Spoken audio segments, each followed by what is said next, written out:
Picture this. The lights go dim, the music swells, and you're on the brink of a life-altering revelation. That's exactly what awaits you in this epic narrative, where every twist leads you closer to unlocking the next chapter of your personal transformation.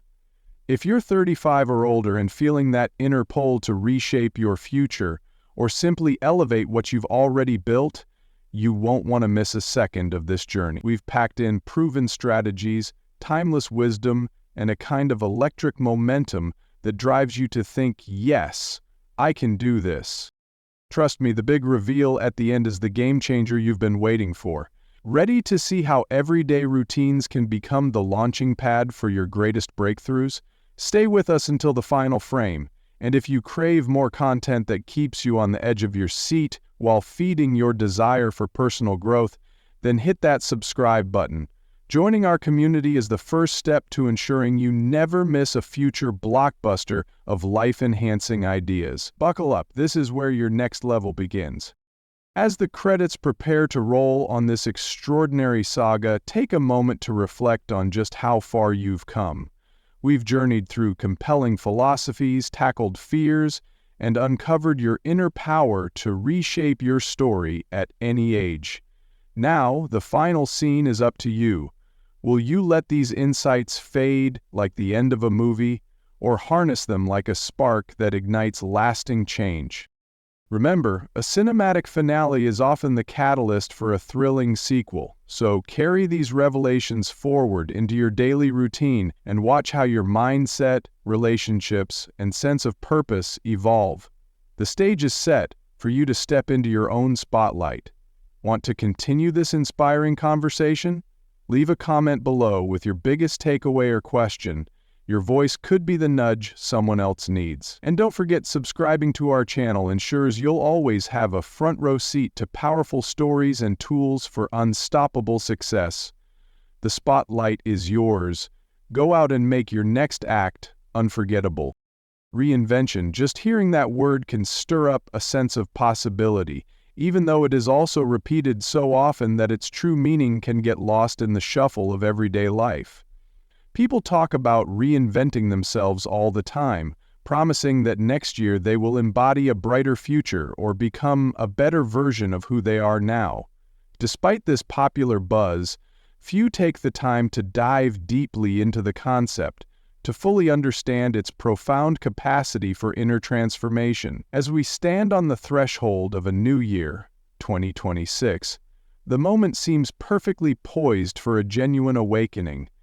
It is a call to look beyond the trendy notion of new year, new me, and to genuinely explore the intricacies of personal growth and self-discovery. This journey toward reinvention, while sometimes framed in superficial ways, is fundamentally an inward one. It is the process of reconnecting with our truest nature, releasing societal impositions, and forging a path that aligns with our authentic selves. Imagine a life where outside opinions, judgments, and comparisons become background noise, where the majority's perspective of what should be right no longer wields the power to derail you from your own goals and sense of self. In this journey, one of the foundational lessons is about not caring about the chorus of voices that often shout conflicting expectations, demands, or norms. This art of not caring has little to do with apathy. It is rather a potent kind of liberation that sharpens focus on your center, your purpose, and your emotional equilibrium. It invites you to witness, often with clarity and even compassion, the forces that shape you from the outside. Rather than letting these forces dictate your self-worth or day-to-day decisions, you learn to harness them, sift out what doesn't serve you, and keep only what fuels your true path. The ability to not care, in the right sense, can free up immense energy that can be directed to projects, relationships, and personal development that truly matter to you. Yet, to delve into this art of not caring, it is vital to examine its close cousin, selfishness. Generally perceived negatively, selfishness often conjures images of ignoring others, hoarding resources, or acting without empathy. However, there is a more nuanced and helpful angle here, which connects selfishness to healthy self-love. Before recoiling at the thought of selfishness, consider how often people who care for others, to an extreme, never carving out time or space for themselves, end up burning out or losing their sense of identity. Genuine self-love requires healthy boundaries. It requires you to look inward, with honesty and acceptance, to recognize that your capacity to give to the world is intrinsically linked to your capacity to honor yourself. By practicing a balanced sense of selfishness, you ensure that your own well of emotional, mental, and physical energy is replenished, thus enabling you to genuinely and effectively share that energy with others.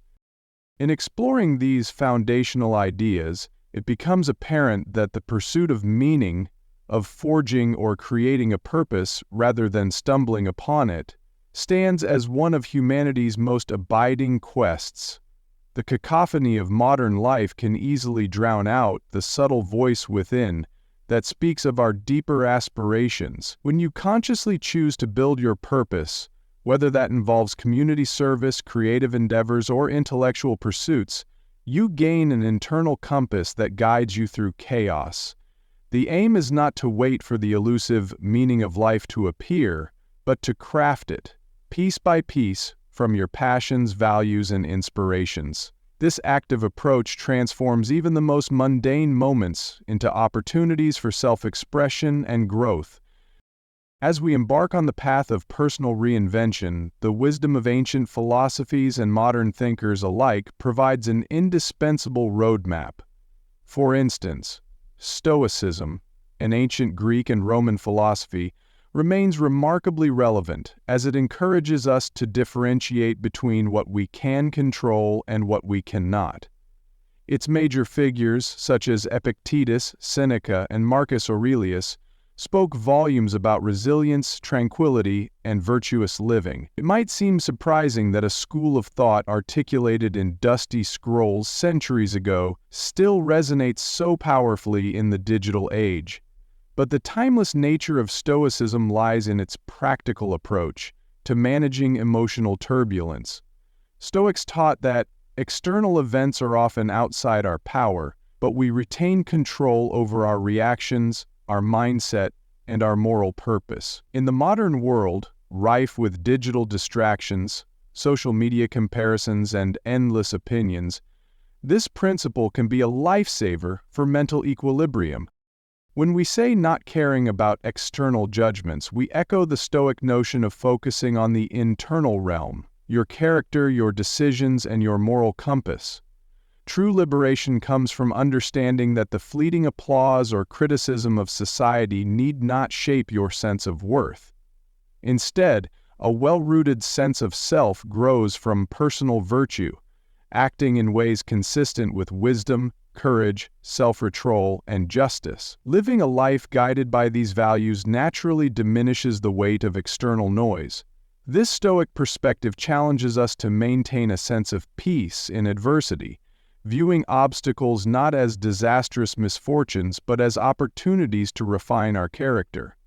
The real measure of a flourishing life in Stoic terms is not the absence of hardship, but the steadfastness of your virtue amid life's storms. Turning inward also involves confronting deeper questions about purpose and the nature of a good life. Why do we search for meaning so intensely, and how can we create a sense of purpose that stands the test of time? Instead of waiting for a cosmic sign, we can gather insights from existential philosophers like Jean-Paul Sartre, Albert Camus, or Soren Kierkegaard, who remind us that we are inherently free to choose our purpose. This can feel both liberating and daunting, knowing that there is no predetermined blueprint for our lives, and that every choice we make is a defining statement about who we are. The existential viewpoint often emphasizes authenticity, urging us to step away from societal roles or scripts that don't resonate with our core and to live in alignment with our chosen values and beliefs. If the art of not caring is a liberation from unhelpful external pressures, existentialism is a clarion call to create your own blueprint, rather than expect one to be handed down. By merging these threads, Stoic resilience, existential freedom, and the notion of healthy selfishness, we arrive at a comprehensive framework for reinvention. You let go of what does not serve you, you discover and cultivate a purpose that feels intimately your own, and you do so in a way that respects both your personal well-being and the well-being of others. The result is a sense of wholeness and alignment, where the outer manifestations of your life, your career, relationships, and day-to-day actions are coherent reflections of your inner truth. In the landscape of personal growth, there is another closely related layer: emotional intelligence and the skillful handling of one's inner life. Throughout history, countless wisdom traditions have underscored the significance of recognizing and managing your emotional states. Both Eastern philosophies such as Buddhism and Western approaches like Stoicism underscore this point. For example, Buddhism teaches non-attachment as a way to remain open and compassionate without becoming overwhelmed by the constant flux of life's circumstances. When we talk about not caring, in the sense of letting go of what doesn't serve us, we see parallels with Buddhist teachings that warn against clinging to ephemeral, external validations or fleeting emotional highs. Instead, there is a call to cultivate mindfulness, an awareness that stands as a silent witness to our emotional tides, allowing us the space to respond thoughtfully rather than react impulsively. The synergy between the art of not caring and self-love shines brightest in this space. Too frequently, our emotional well-being is compromised by the erroneous belief that caring for ourselves is inherently selfish, or that prioritizing our own needs must automatically come at the expense of someone else. However, by reframing selfishness as the healthy maintenance of our internal resources, we begin to see a synergy with compassion, generosity, and ethical behavior. A paradox emerges. Those who never invest in themselves, who always say yes to every outside demand, often end up bitter, resentful, or entirely burned out. In contrast, those who practice healthy boundaries and self-care usually have more emotional capacity to offer genuine support to others. There is a critical difference between selfishness rooted in ego and fear, where one disregards others' well-being, and self-love rooted in an understanding that one's capacity for empathy and contribution to the world expands when personal needs are acknowledged and fulfilled.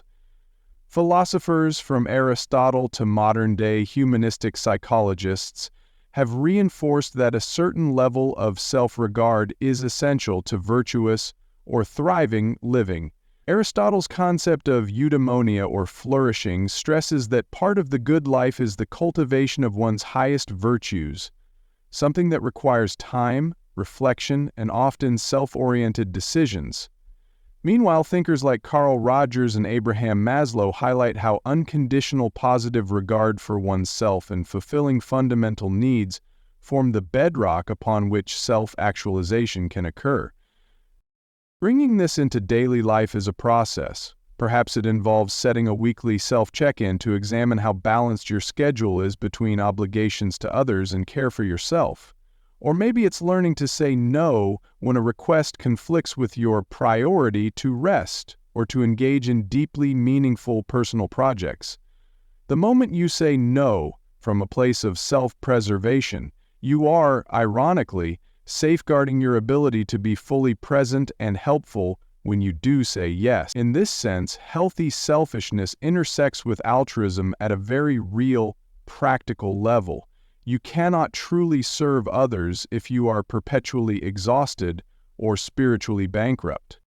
Shifting from personal introspection to the communal tapestry of life, we see how forging or discovering purpose is a bedrock for psychological and emotional health. Throughout history, individuals have wrestled with existential questions that could easily cause despair. Is there any inherent reason for my existence? Or, does my life matter in a cosmic sense? Philosophers like Camus respond by presenting the concept of the absurd, the tension between our innate longing for clarity, meaning, and order, and the silent, indifferent universe that does not provide any direct answers. Rather than yielding to despair, Camus championed the notion of revolt, actively choosing to live, love, and create meaning despite life's inherent uncertainties. That is, acknowledging the absurd can empower us to become the authors of our fate. When combined with Stoic wisdom, this existential stance yields a powerful antidote to anxiety and passivity. Stoics encourage us to cultivate virtue and tranquility by focusing on what lies within our control, our thoughts, actions, and judgments, and releasing attachment to what lies beyond our power, external events, other people's behaviors, or outcomes that cannot be guaranteed. Meanwhile, existentialism pushes us to embrace our freedom, to stop waiting for cosmic approval, and to start shaping our essence through deliberate choices. The synergy of these two perspectives is remarkable. On the one hand, you train yourself not to be overly swayed by external chaos, and on the other, you actively construct your own meaning and values. Thus, you position yourself neither as a helpless observer nor as an omnipotent controller, but as an engaged participant who accepts life's unpredictability while carving out personal agency. This dual approach profoundly impacts our sense of purpose. Instead of feeling victimized by circumstances or waiting for fate to hand us a direction, we become proactive curators of our life's narrative. A sense of purpose can manifest in myriad ways, perhaps through creative expression, philanthropy, entrepreneurship, scientific inquiry, or spiritual devotion. The key is not necessarily to find a single calling, but to live each day with intentionality, to remain open to growth and adaptation as we encounter new experiences and insights. Purpose is fluid. It can evolve as we do. The anchors that keep purpose grounded, however, are authenticity and alignment with deeply held values. One practical method for honing in on purpose is to engage in regular reflection, such as journaling or contemplative walks. These opportunities allow us to parse through desires, examine recurring themes that stir our passion, and identify where our strengths or talents intersect with a need we see in the world. A purposeful life, in turn, fosters resilience. When adversity strikes, be it financial hardship, health crises, or relationship breakdowns, a clearly articulated sense of purpose can illuminate the way forward, reminding us of why our efforts matter. It is the quiet but unwavering why that keeps us moving forward when a superficial desire for immediate comfort would otherwise cause us to give up. Purpose is thus intimately woven into both the art of not caring, in that it shields us from external distractions that would undermine our mission, and self-love, in that it nourishes our deeper psychological and spiritual needs. No exploration of self-realization and reinvention would be complete without touching on the crucial role of virtues and core ethical principles. Stoicism stands out in championing virtues such as wisdom, courage, justice, and temperance, or self-control, as the scaffolding for a well-lived life. These virtues are not theoretical constructs to be merely admired. Rather, they are practical guidelines that shape everyday decisions, from how we manage money and interact with loved ones to how we handle disagreement and disappointment. In much the same vein, other philosophical traditions, like Aristotelian ethics, underscore the pursuit of virtue as central to eudaimonia, or human flourishing. But how do we connect these classical virtues to the modern discussion of reinvention and the art of not caring? When we ground ourselves in virtues, we create an internal moral compass that transcends fluctuating social norms or pop culture trends.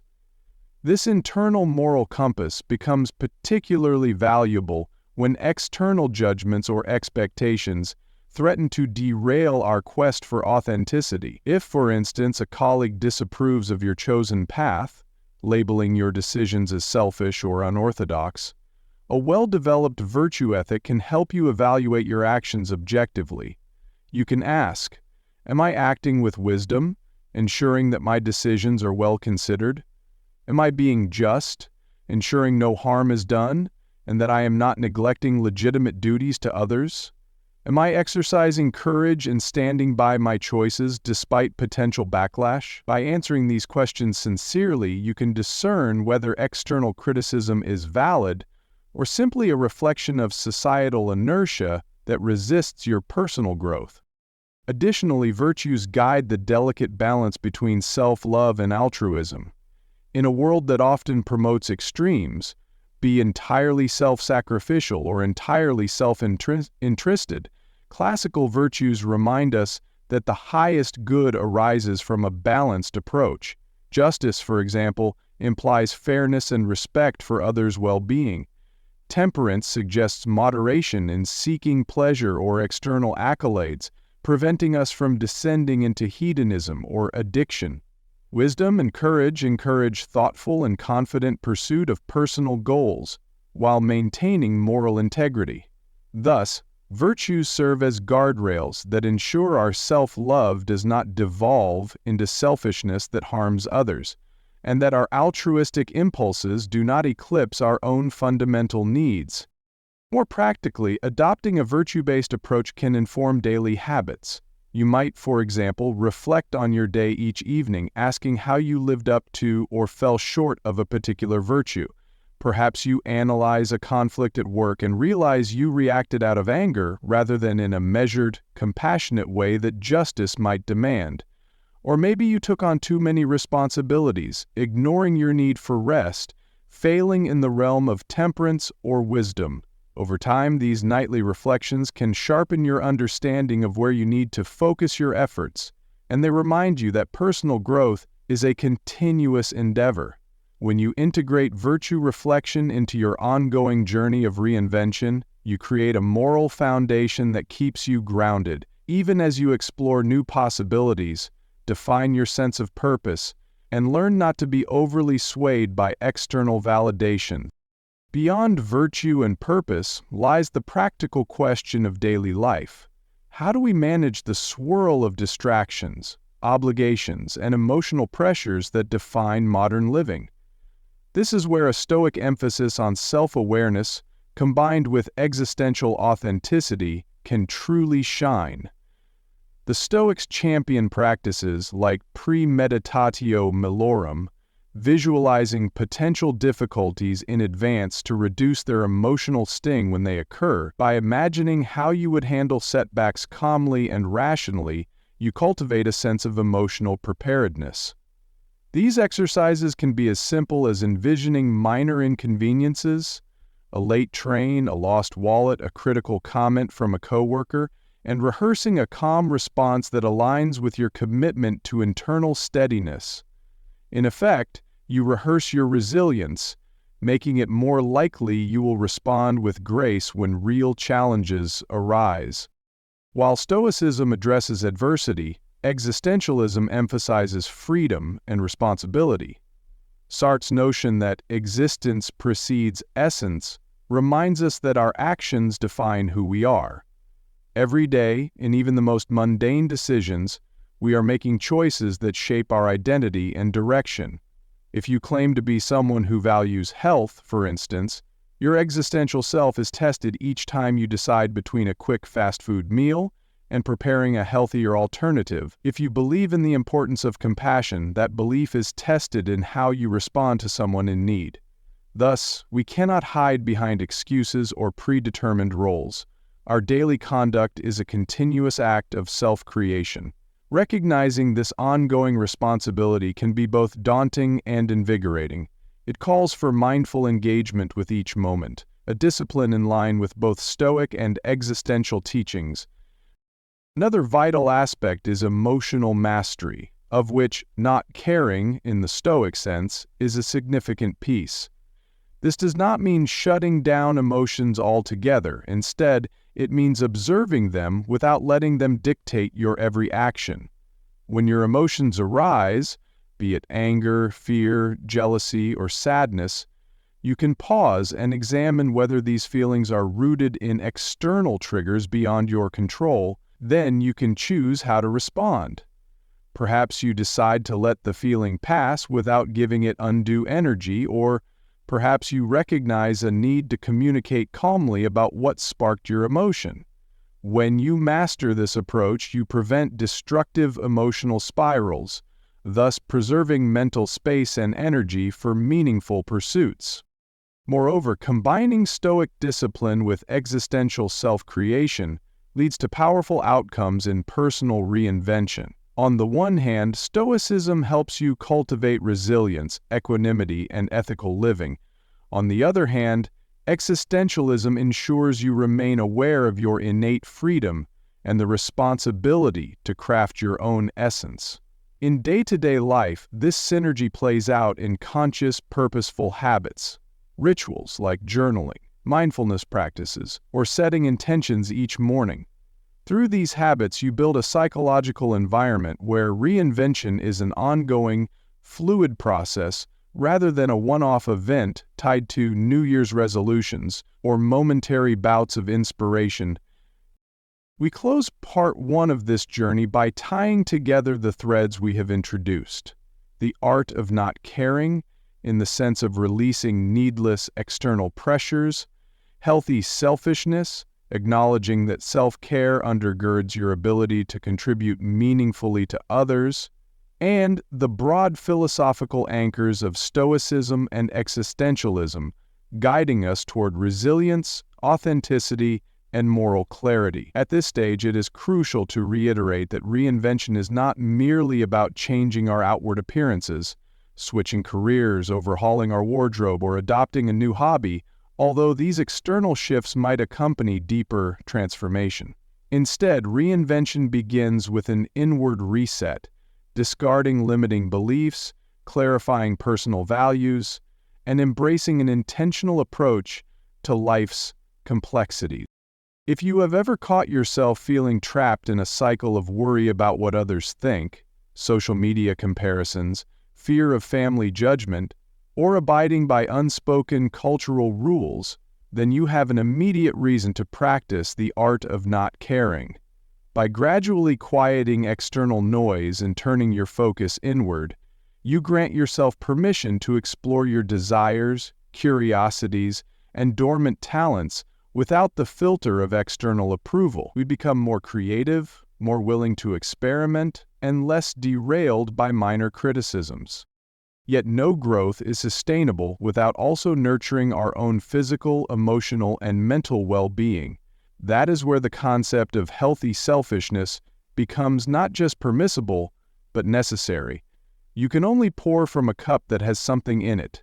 If you are perpetually depleting yourself to meet others' demands or chase societal definitions of success, you run dry. We have underscored how philosophers and psychologists from Aristotle to Maslow highlight the importance of self-actualization and personal growth.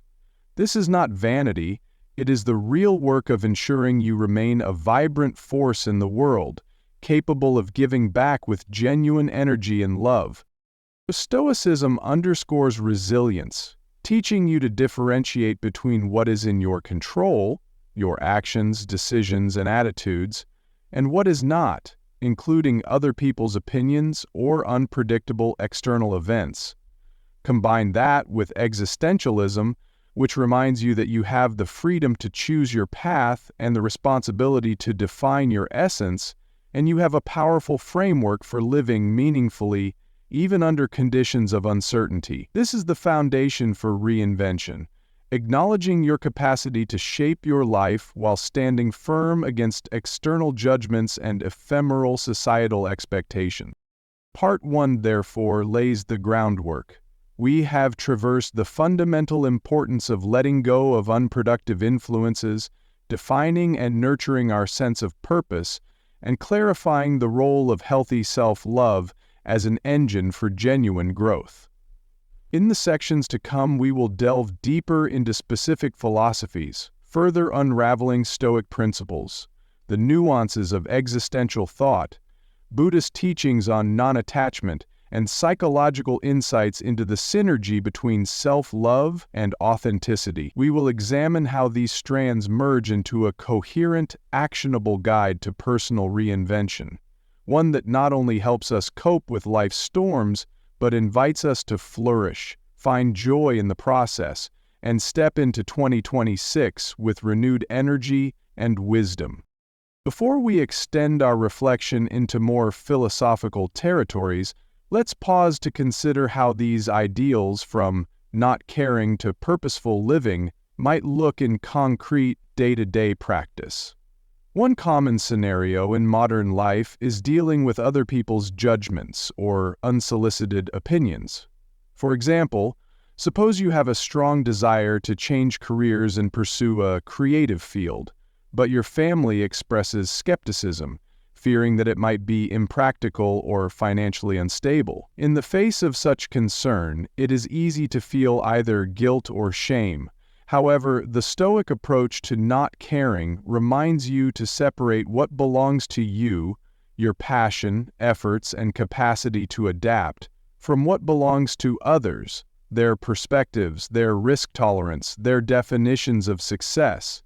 Instead of letting their disapproval define you, you accept that they have a right to an opinion, but that you retain control over your own decisions. This shift in mindset can help you focus on actionable steps like upskilling, networking, or developing a solid plan, rather than wasting energy on overthinking their doubts.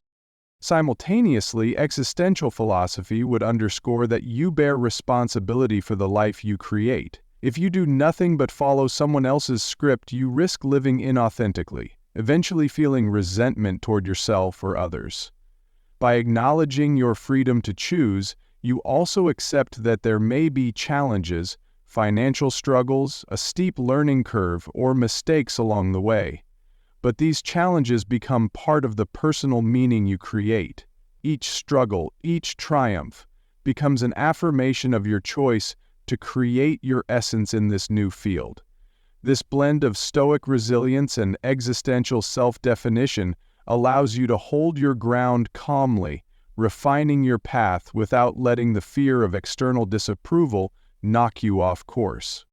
Healthy selfishness enters the picture when setting boundaries becomes necessary.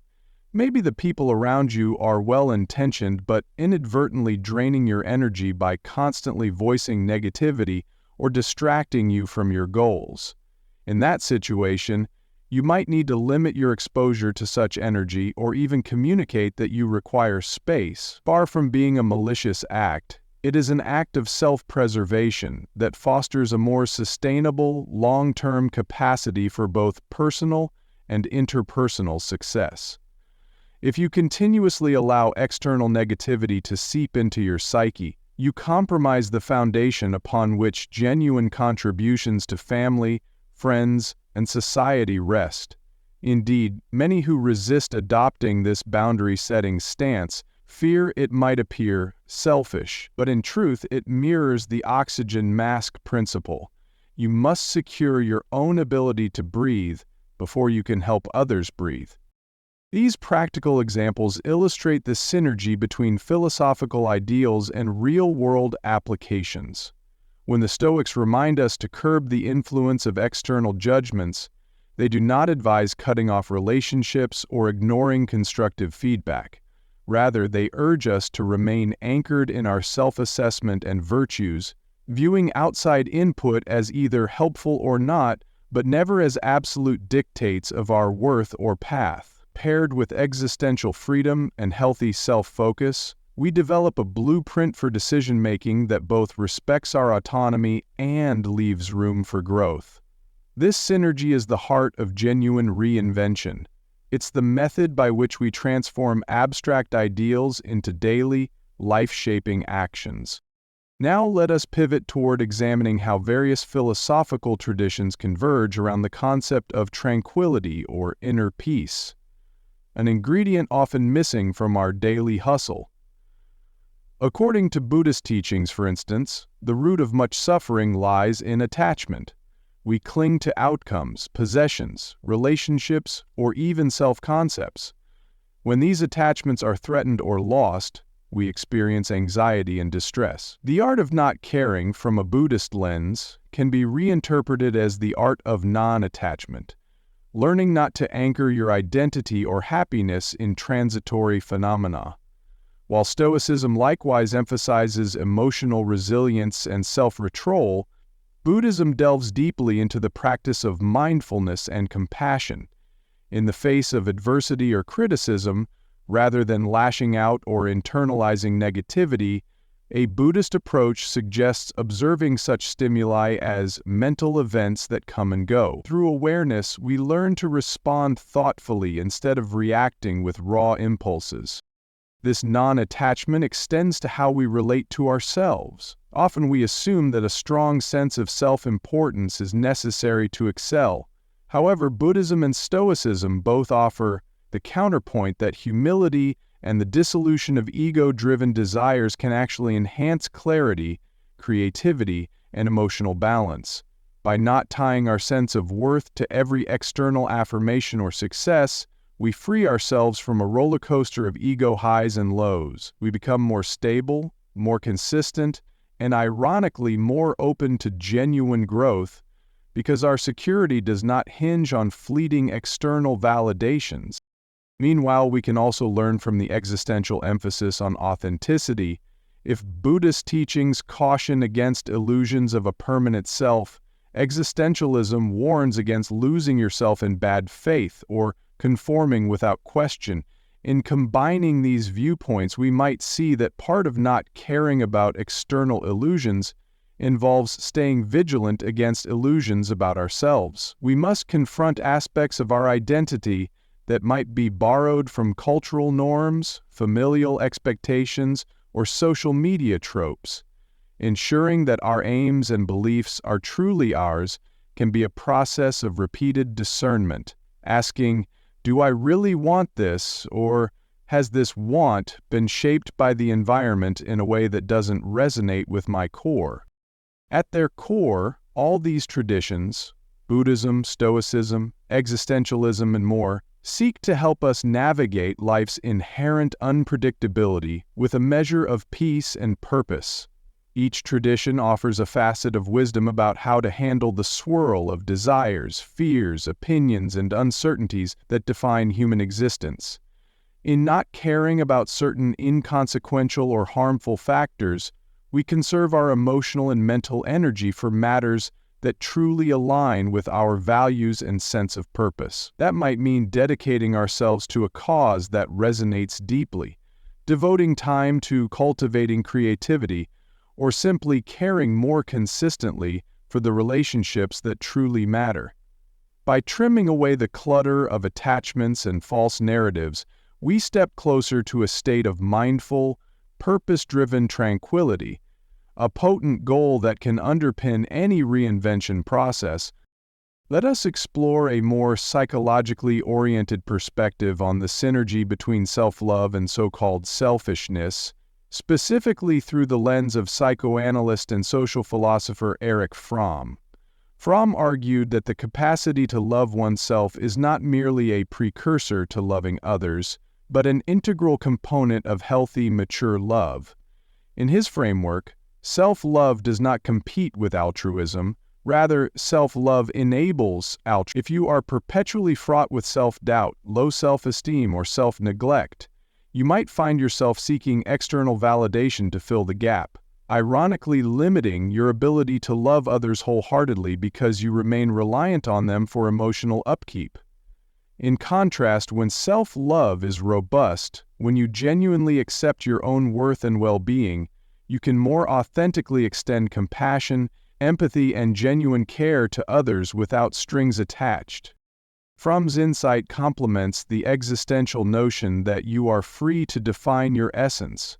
If you choose to define yourself as a compassionate person but fail to cultivate your own sense of inner wholeness, you could end up offering a superficial or codependent form of healthy selfishness, when, reframed as making sure you are psychologically and emotionally well, frees you from hidden agendas or manipulative tendencies because you are not seeking to fulfill your own unmet needs through another. This resonates strongly with Stoic themes of self-reliance and moral clarity. You cannot effectively practice virtue if your primary motivation is external approval. Only by acknowledging your worth independent of others can you align your moral compass in a stable, unwavering manner.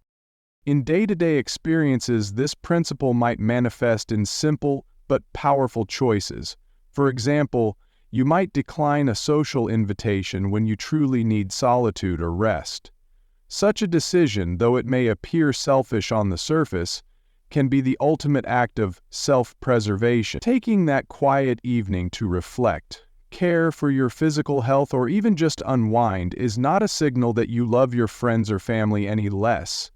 It signals that you are renewing your internal resources so that when you do show up in their lives, you are present and engaged. This brand of self-centeredness is not about ignoring the needs of others. It is about ensuring your own foundation is secure enough to offer stable support to the people you care about. From a broader perspective, self-love and healthy selfishness become cornerstones of personal reinvention.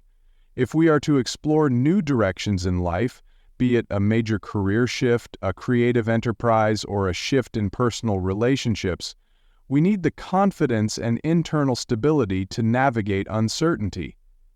That includes the willingness to pivot, to make mistakes, and to face the judgments or concerns of those around us. Without a well-rooted sense of self-love, the anxiety of external disapproval can easily derail us. Thus, the very impetus to reinvent ourselves is intimately tied to our capacity for self-compassion and a conscientious approach to self-care.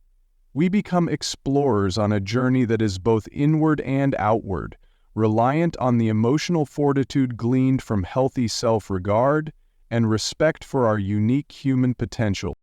Now let us re-examine the theme of purpose creation through an existential lens, specifically referencing Jean-Paul Sartre's notion that existence precedes essence. According to Sartre, human beings are not born with a predetermined nature or essence. Rather, we exist first and then define our essence through our choices and actions. This radical freedom can be thrilling, but it also carries the weight of responsibility. If we cannot blame God, nature, or innate traits for our outcomes, we must accept the consequences of our self-directed path. This concept aligns seamlessly with the idea of reinvention. If you wake up one day and realize your current lifestyle no longer aligns with your values, you have the freedom and responsibility to change it. This existential principle might manifest in decisions big and small. If you find yourself unsatisfied with the routines that govern your day, waking up late, mindlessly scrolling social media, living for the weekend, existential thought invites you to confront these habits directly. Each routine is a choice, an expression of your freedom. To shift that, you do not need to wait for external permission or a cosmic green light. You simply choose differently.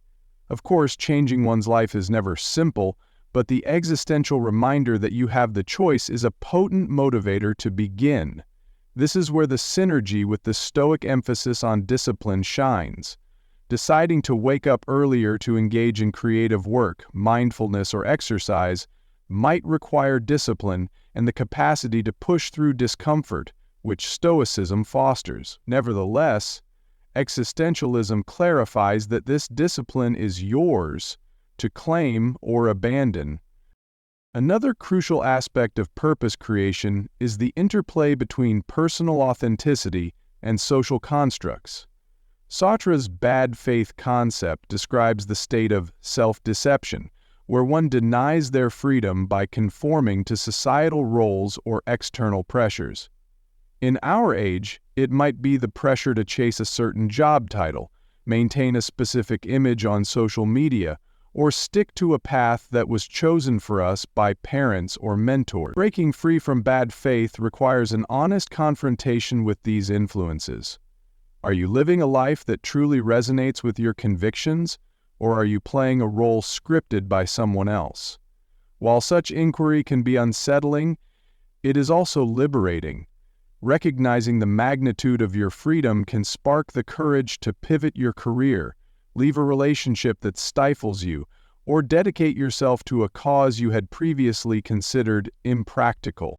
When purpose is self-defined, it becomes a compass that can guide you through adversity. If your purpose is something you have deeply chosen, you are more likely to persevere through setbacks because the goal resonates with your identity. Imagine wanting to become a painter, a writer, or an entrepreneur. Whatever it might be that lights your internal fire. A Stoic would say that while the outcome is uncertain and beyond your total control, your daily commitment to learning, practicing, and improving your craft is firmly within your domain. Existentialism then reminds you that these daily commitments are the building blocks of your essence. By weaving Stoic discipline and existential creativity together, you forge a life path that not only staves off regret, but cultivates a profound sense of fulfillment, derived from living a life that truly feels like your own. Let's now turn our attention to Stoicism's practical wisdom regarding adversity and emotional regulation, delving deeper into the teachings of Seneca, Epictetus, and Marcus Aurelius. These philosophers often underscore that the most distressing part of a challenge is not the challenge itself, but how we interpret and react to it. In other words, adversity stings less when we remember that we have a choice in how we respond. Epictetus famously wrote, "It's not what happens to you, but how you react to it that matters." This statement encapsulates the core Stoic message. Although external events can be tough, loss of a job, the end of a relationship, health issues, we retain the sovereign power of interpretation. One might wonder how this Stoic viewpoint intersects with modern concepts like emotional intelligence. Indeed, the Stoic stance can be seen as an early blueprint for emotional regulation. When you face a setback, rather than succumbing to panic or despair, you can pause to consider, is this within my control? If it is, what actions can I take to address it? If it isn't, how can I adjust my mindset to accept reality while seeking constructive paths forward? This line of questioning mirrors contemporary therapeutic practices, such as cognitive behavioral therapy, CBT, which also posits that distorted or overly negative interpretations of life events fuel emotional distress. By restructuring these interpretations, we can experience a marked decrease in anxiety or sadness. Stoicism also encourages premeditation of adversity, imagining possible obstacles and how you might navigate them without losing your composure or moral grounding. For instance, you might visualize losing certain comforts, facing financial difficulties, or being misunderstood. This mental exercise may sound grim, but Stoics believe it diminishes fear and fosters gratitude for what you currently have. When adversity does arise, it feels less shocking, and you are more mentally prepared to tackle the challenge. This does not mean you lack empathy or fail to feel emotion. Rather, it means you acknowledge the full scope of possible outcomes and brace yourself to respond with reasoned action rather than reactive panic. At the heart of Stoic thought is the cultivation of tranquility, a state of mental calm that arises from mastering emotional impulses and understanding life's natural ebbs and flows.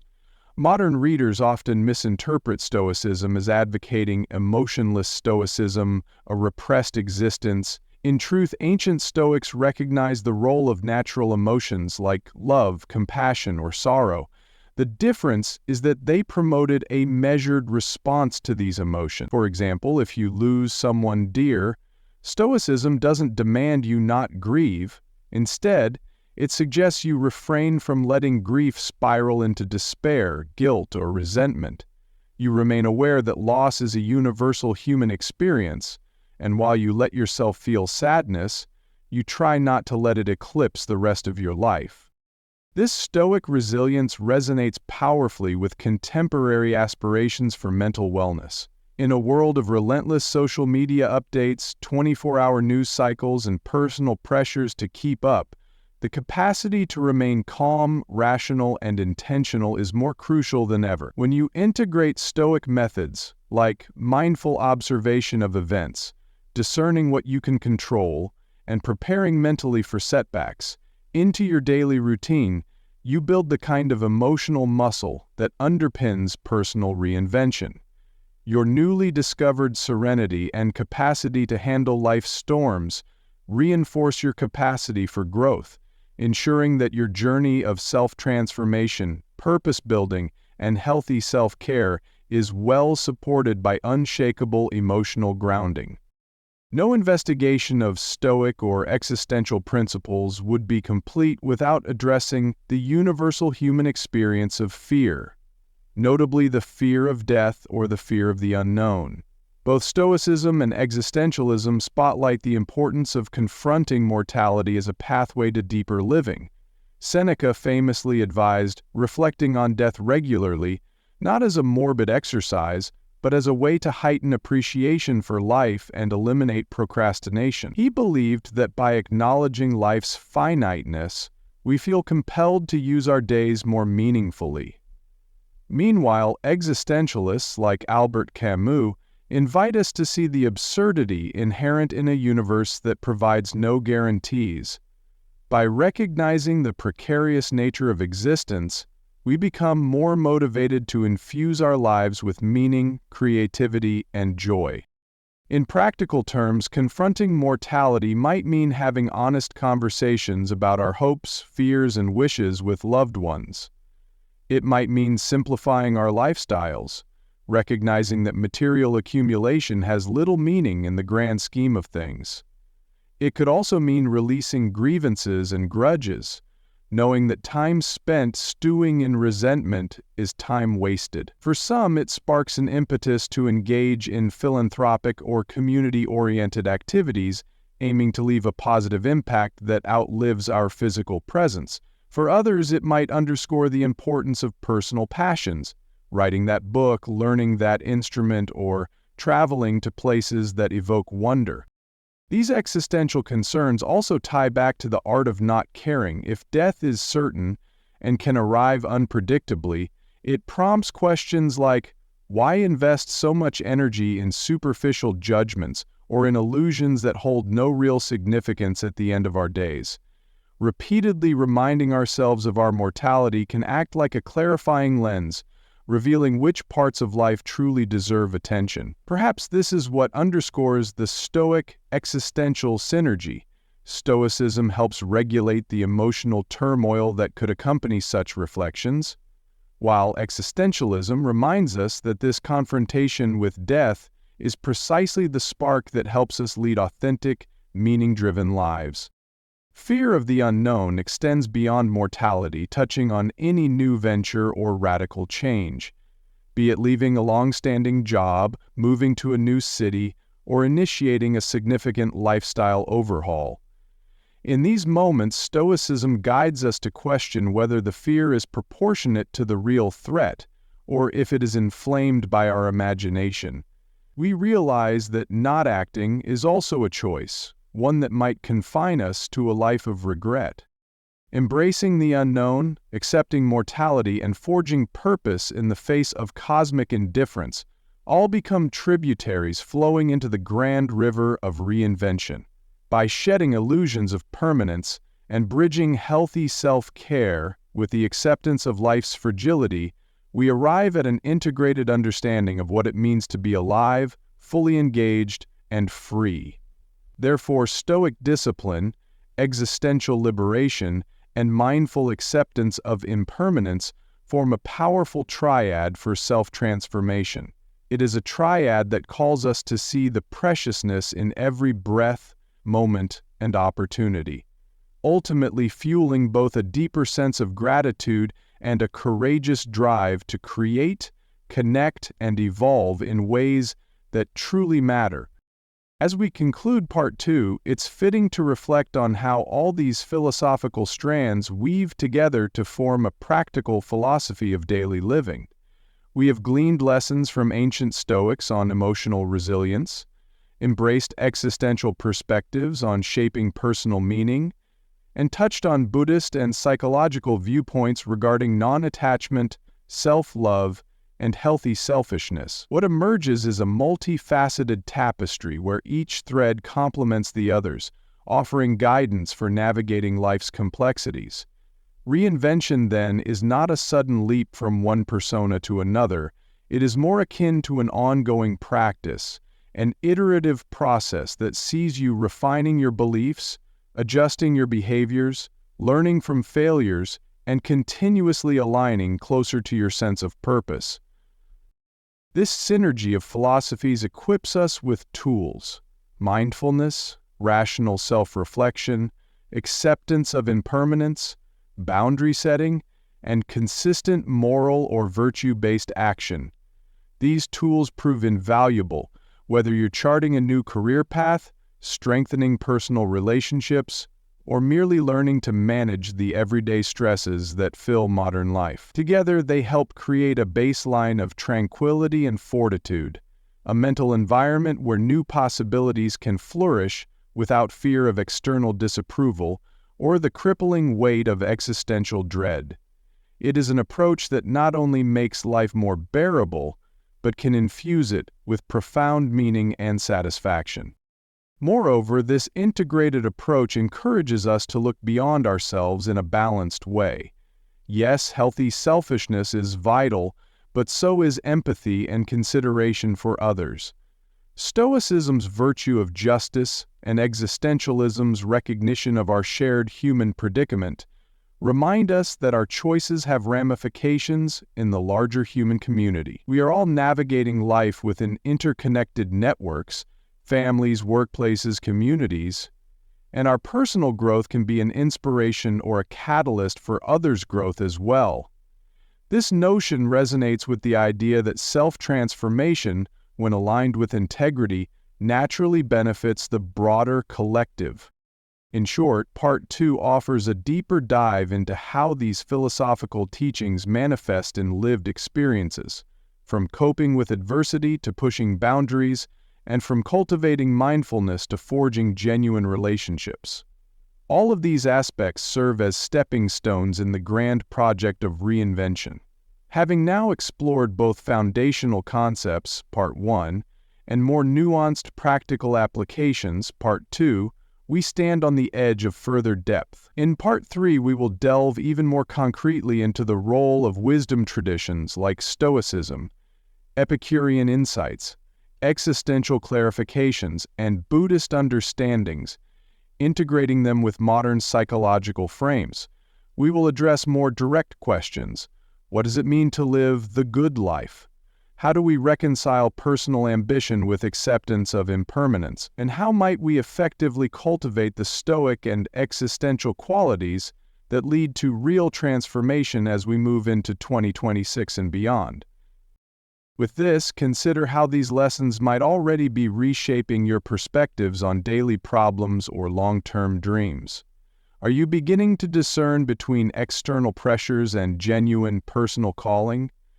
Are you finding moments of clarity where once there was only confusion? Reflecting on these shifts lays the groundwork for the final part of this journey, in which we solidify our understanding of how to weave these philosophies into the fabric of everyday life, turning knowledge into wisdom, fleeting inspiration into lasting habit, and vision into reality.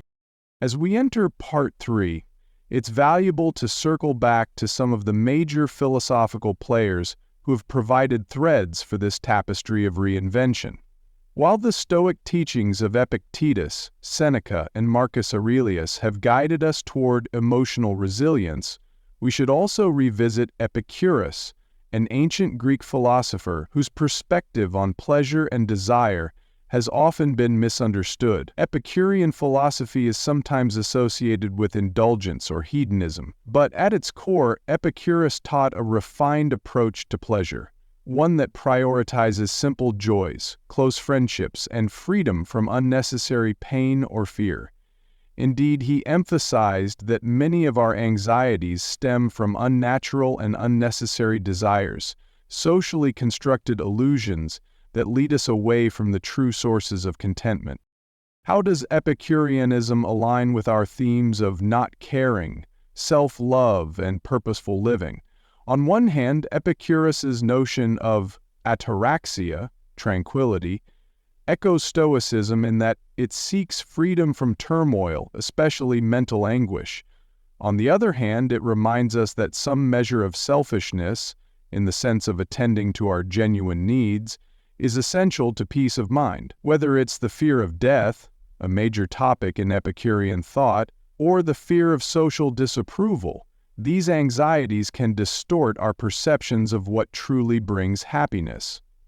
By living modestly, appreciating simple pleasures like good conversation or the natural beauty around us, and cultivating meaningful relationships, Epicurus believed we could avoid the pitfalls of overstimulation and avarice.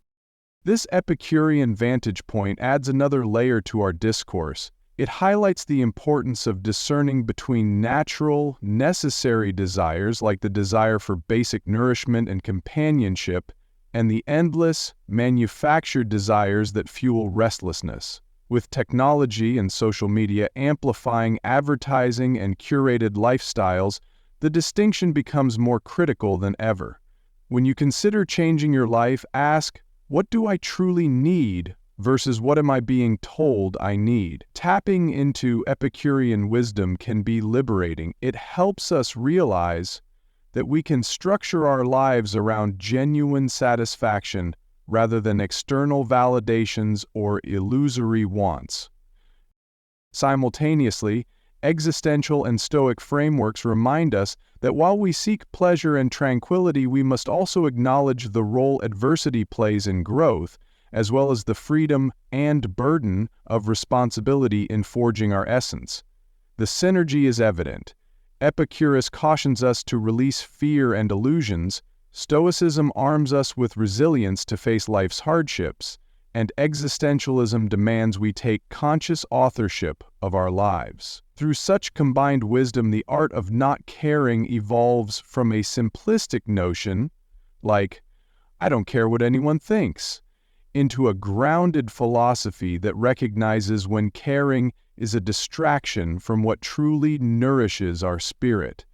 It acknowledges we are finite beings, encourages gratitude, and fosters a purposeful life trajectory. Building from Epicurus's reminder that genuine happiness often arises from humility and the appreciation of essentials, we might incorporate practices like mindful gratitude, small daily celebrations of beauty, and the cultivation of close, knit friendships. We might also reflect on how unnecessary chasing of social status, wealth, or fleeting pleasures can sabotage our contentment. By staying aligned with our deeper values, be they Stoic virtues, existential authenticity, or Buddhist mindfulness, we maintain a balanced stance that fosters lasting well-being. Up to this point, we have gleaned many lessons from diverse sources. Yet, a critical question remains. How do we practically and consistently weave these lessons into our everyday routines so that the art of not caring, healthy self-love, and purposeful living becomes second nature rather than intellectual ideals we only turn to during crises? One approach to bridging the gap between theory and daily life is the adoption of deliberate habits and reflective practices. Stoics famously began and ended their days with self-inquiry and reflection. Marcus Aurelius, for instance, used journaling in his meditations to speak with himself about the challenges he faced, often reminding himself of the impermanence of life and the moral vantage point he should strive to adopt. Modern science supports these reflective methods, with studies showing that journaling can reduce stress, sharpen focus, and provide clarity for decision-making. Another method is the practice of mindfulness, championed by both Buddhist philosophy and modern psychological research. Setting aside time for mindful meditation, even 10 minutes a day, can gradually shift our default response to adversity. Instead of reacting instantly to stressors, we create a mental pause, enabling us to invoke the Stoic question, "Is this in my control or not?" Or the existential question, "What choice am I making right now, and how does it define me?" Over time, these micro moments of mindfulness accumulate, significantly altering our emotional landscape. Beyond journaling and mindfulness, a structured approach to virtue can also help. Consider adopting a weekly virtue focus, reminiscent of Benjamin Franklin's personal improvement plan, wherein each week you concentrate on living out a particular virtue, temperance, courage, or empathy, for example. While this practice isn't strictly Stoic, it resonates with Stoic ideals by fostering conscious moral growth. At the end of each day, you reflect on how well you upheld that virtue, where you fell short, and how you can improve. This fosters a sense of accountability and progressive refinement. Coupled with existential freedom, it encourages you to see each week as a laboratory for shaping your essence. On the interpersonal side, building a supportive network can greatly enhance your ability to stick with these practices.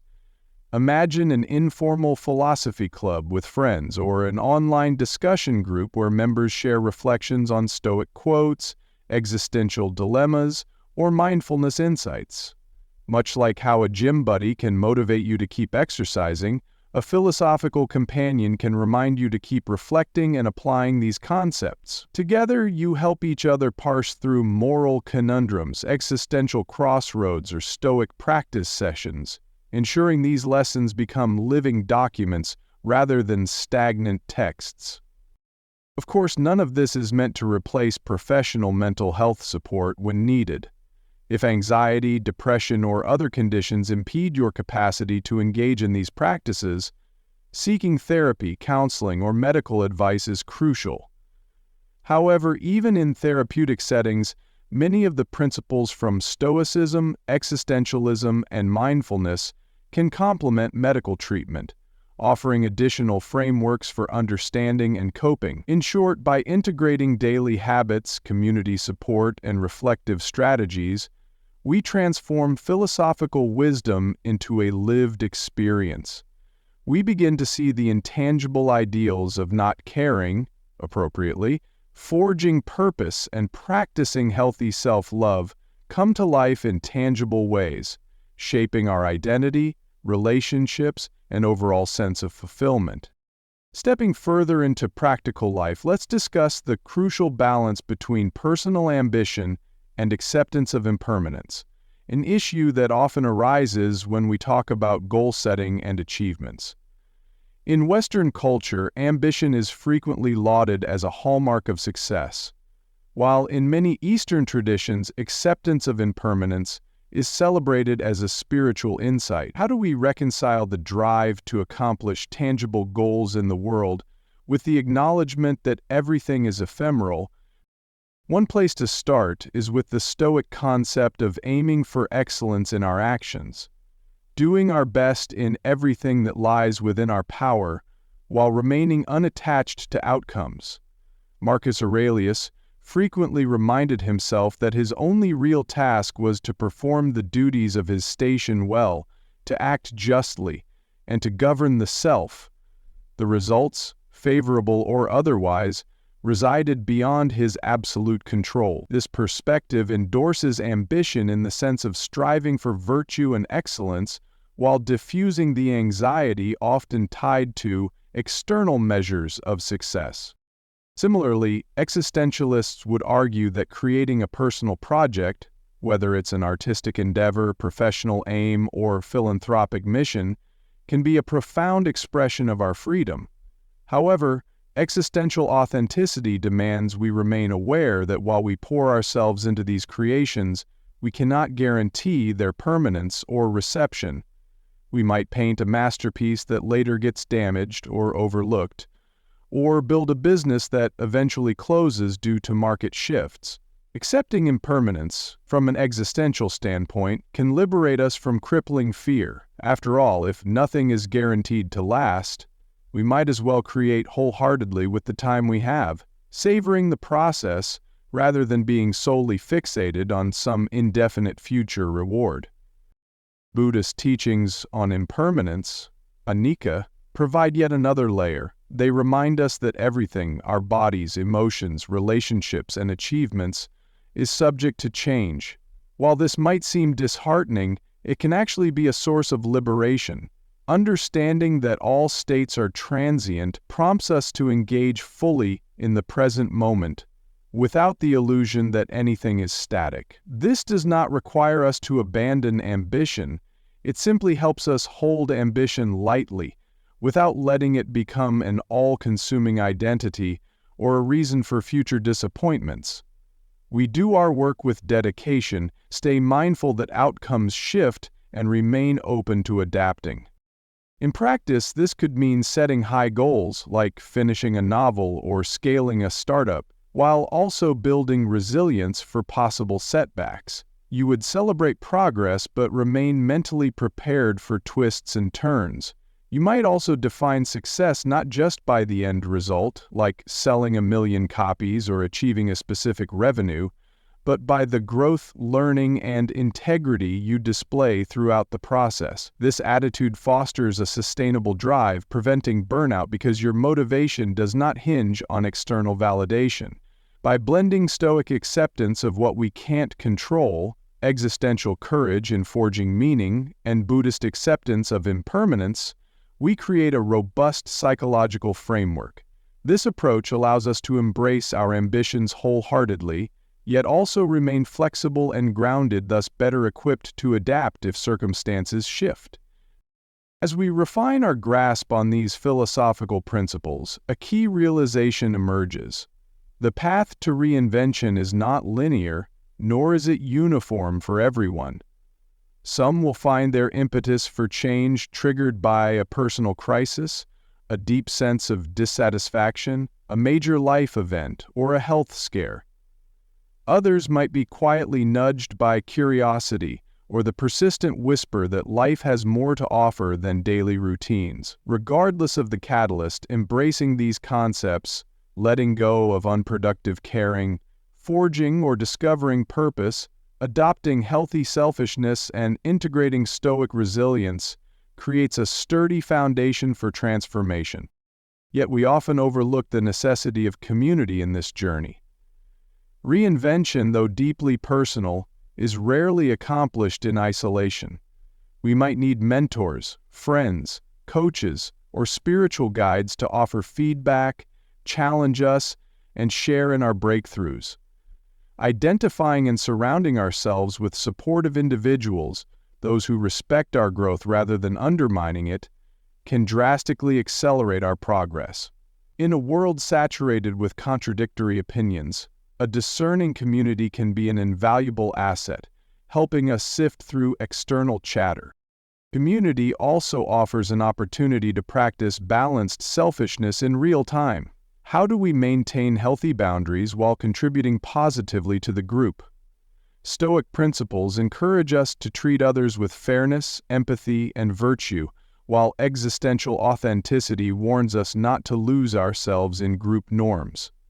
We can be integral members of a collective without succumbing to peer pressure or sacrificing our core values. This dynamic interplay fosters a deeper sense of belonging, as it's not forced or inauthentic but arises from genuine mutual respect. Another often ignored aspect of reinvention is the role of play and creativity. While many philosophies emphasize discipline, contemplation, and virtue, creativity serves as a linchpin that keeps our spirit alive and flexible. Whether it's painting, writing, dancing, coding, or brainstorming new ideas for work, creative pursuits break us out of linear thinking and invite spontaneity. Indeed, part of the art in not caring is giving ourselves permission to explore new modes of expression without fear of judgment. Modern psychologists and neuroscientists note that engaging in creative activities can boost problem-solving skills and emotional well-being, hence the synergy between Stoic discipline, which keeps us focused and persistent, and playful experimentation, which keeps us open and imaginative, can unlock innovative possibilities for how we approach every dimension of life. Summarizing these themes: 1. A supportive community helps anchor and refine personal reinvention. 2. Healthy boundaries protect individual well-being while preserving positive social contributions. 3. Creativity and play ensure we remain flexible and engaged. And 4. Consistent reflection, via journaling, mindfulness, or discussion, reinforces these insights.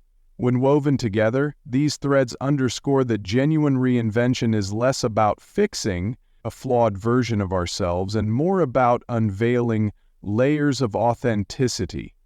It involves steady progress, occasional missteps, and a willingness to adapt, all underpinned by philosophical clarity that aligns with our evolving sense of self. Turning now to the broader question, what does it mean to live the good life? Throughout history, countless perspectives have attempted to define it. Aristotle's eudaimonia, Epicurus's pursuit of tranquil pleasure, the Stoic focus on virtue, or existential emphasis on authentic choice. In contemporary dialogue, the good life is sometimes conflated with comfort, luxury, or the absence of struggle. However, philosophers across the ages, from Seneca to Simone de Beauvoir, challenge that notion. A life solely dedicated to hedonistic pleasure or avoiding all discomfort is often revealed as shallow or unfulfilling. True well-being seems to arise when individuals align their values, their sense of purpose, and their everyday actions in a harmonious manner. Consider how each tradition might map out the good life. For Stoics, it revolves around living with virtue, exhibiting wisdom, courage, temperance, and justice, no matter the external circumstances. For existentialists, the good life is about recognizing your radical freedom and living in accordance with self-chosen values, refusing to hide behind deterministic excuses. Meanwhile, Buddhism suggests a path free from clinging and aversion, where compassion and mindful awareness guide daily actions. Though these approaches vary in emphasis, they converge on a shared theme: an authentic engagement with reality, grounded in moral or contemplative clarity, forms the bedrock of a flourishing life. This stands in stark contrast to the superficial metrics by which modern society often measures success, wealth, fame, or power. While none of these are inherently bad, the philosophical lens warns us not to let them overshadow the deeper quest for fulfillment and integrity. Indeed, many who achieve conventional success end up discovering a lingering emptiness if they have not simultaneously cultivated meaningful relationships, passions, or moral convictions. For us, practically speaking, living the good life might mean establishing daily or weekly routines that nourish our body, mind, and spirit, eating healthfully, sleeping adequately, exercising for vitality, setting aside time for introspection or creative endeavors, and nurturing heartfelt relationships. It might include volunteering for causes that resonate with our values, or dedicating a portion of our week to reading and studying. Crucially, it means periodically reassessing whether our environment, career path, or social circles still align with our evolving sense of identity and purpose. This willingness to pivot or reinvent, whenever authenticity demands it, is a hallmark of living well.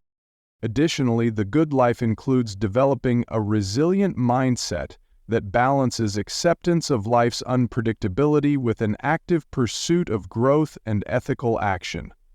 We learn to let go of illusions that we can avoid pain entirely, focusing instead on shaping our responses in ways that cultivate dignity and compassion. Though the specifics of your good life may differ from your neighbors, what remains universally relevant is the interplay between self-awareness, moral grounding, purposeful ambition, and a sense of connection, both to yourself and to the community around you. It is in this nuanced interplay that personal reinvention finds a stable anchor, tethering us to our values even as we explore new frontiers. With our exploration nearing its culmination, we should recap the fundamental building blocks that have emerged across this journey. First and foremost is the realization that not caring is not a directive to become callous or indifferent to human suffering, but rather to filter out distractions, undue judgments, and obligations that erode our sense of identity and purpose.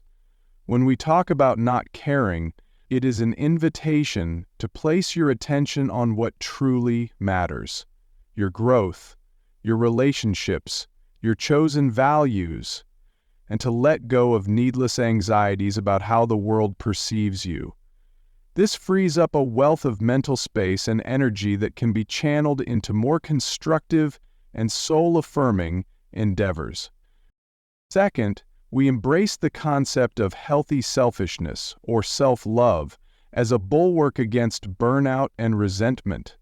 This involves taking responsibility for our own well-being, physical, emotional, and mental, so that we can show up as our best selves in our communities and families. Contrary to the negative connotations sometimes tied to selfishness, this approach fosters empathy and resilience, leading to healthier, more authentic connections with others. Third, the forging of purpose and meaning is a deeply personal yet profoundly necessary project. Borrowing from existential philosophers, we see that meaning is not bestowed upon us by external sources. It is created through our free, deliberate choices. Stoic philosophy supports this by insisting on virtues and self-discipline, ensuring that our creation of meaning does not become whimsical or unanchored. Meanwhile, Buddhist principles remind us to remain mindful, compassionate, and aware of impermanence, so that our purpose remains flexible and inclusive, rather than dogmatic or self-centered. Lastly, we recognize that adversity, impermanence, and even death are integral to the tapestry of life. Rather than viewing these as unfortunate detours, Stoics, existentialists, and other wisdom traditions see them as catalysts for growth, deeper appreciation, and creative rebellion against cosmic indifference. Indeed, adversity tests our virtues, challenges our convictions, and in its aftermath often reveals hidden strengths. Accepting impermanence, likewise, propels us to savor the present and to be more deliberate about how we invest our time and emotional bandwidth. Far from nihilistic, this acceptance can bring immense richness to daily life, allowing us to find beauty in small joys, to love more fiercely, and to remain humble in the face of the world's constant changes. Thus, the bedrock of reinvention is laid out. Filter out the noise, nurture your inner resources, craft your own meaning, and engage adversity with courage and clarity. It is a multi-layered endeavor that transcends simplistic motivational slogans. Rather, it is a lifelong dedication to self-inquiry, moral refinement, and authentic expression. These building blocks collectively light a path to 2026, or any future year, where you stand more firmly in your truth, guided by a balanced, well-examined sense of self.